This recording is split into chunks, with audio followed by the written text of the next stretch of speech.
কোনো কারণে মোবাইল যদি আপনার নষ্ট হয়ে যায়, ভেঙে যায়, কোনো ধরনের প্রবলেম হয়, তাহলে আমরা ফোনটা নিয়ে যাই কোথায়? একটা মোবাইল সার্ভিসিং সেন্টারে, অর্থাৎ মোবাইল সার্ভিসিং দোকানে। তো মোবাইল সার্ভিসিং দোকানে যে কাজটা করে, এই টেকনিশিয়ানটা কিভাবে কাজটা করে, সে কোনো না কোনো জায়গা থেকে এই কাজটা শিখে আসে। তো এই কাজটাই আমরা রুবেল টেকনিক্যাল ইনস্টিটিউটে মোবাইল সার্ভিসিং এর কাজটাই শিখিয়ে থাকি। মোবাইল যদি কোনো কারণে নষ্ট হয়ে যায়, ভেঙে যায়, ডিসপ্লে নষ্ট হয়ে যায়, ব্যাকসেল নষ্ট হয়ে যায়, ব্যাটারি নষ্ট হয়ে যায়, চার্জিং পোর্ট নষ্ট হয়ে যায়, মাদারবোর্ডে যে কোনো ধরনের সমস্যা হয়, এই সমস্ত হার্ডওয়্যার এবং সফটওয়্যার জনিত সমস্ত কাজ A to Z একটা ফোনের যত কাজ আছে সমস্ত কাজে ইনশাআল্লাহ আমরা শিখিয়ে থাকি রুবেল টেকনিক্যাল ইনস্টিটিউট থেকে মোবাইল সার্ভিসিং এর কাজ শিখে থাকি। তো এই কাজটা যদি আপনারা শিখতে আগ্রহী থাকেন, আপনারা চাইলে চলে আসতে পারেন রুবেল টেকনিক্যাল ইনস্টিটিউটে।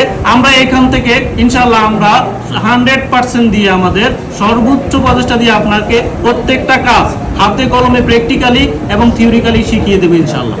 আমাদের কোর্সের মেয়াদ মাত্র 40 দিন। এই 40 দিনের ভিতরে ইনশাআল্লাহ আপনাকে আমরা ভালোভাবে কাজগুলো শিখিয়ে দিব এবং স্বল্প বাজেটে। এখন কত টাকা লাগবে সেটা আপনার বিস্তারিত জানার জন্য স্ক্রিনে দেওয়া নম্বরে যোগাযোগ করতে হবে। আমাদের আসন সংখ্যা খুবই সীমিত। আমরা এক বেসে অনলি 20 জন স্টুডেন্ট নিয়ে কাজ শিখিয়ে থাকি। তো আপনারা খুব দ্রুত সিদ্ধান্ত নিয়ে এখনই যোগাযোগ করতে হবে। পরবর্তীতে যোগাযোগ করলে কিন্তু হয়তো আমরা নেক্সট বেসের সুযোগটা আপনাকে দিতে পারবো না। তাই আর দেরি না করে আজকেই যোগাযোগ করুন আমাদের স্ক্রিনে দেওয়া নম্বরে।